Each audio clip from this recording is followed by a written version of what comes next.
So hi guys, papunta kami ngayon sa doctor provider ko. So nagpalit ako ng doctor kasi di na namin makita si Dr. Tina.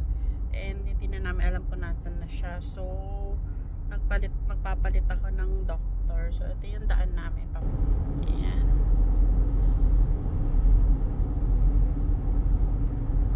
Update ko ulit kayo mamaya guys. So hi guys, nandito na kami sa doctor's appointment room.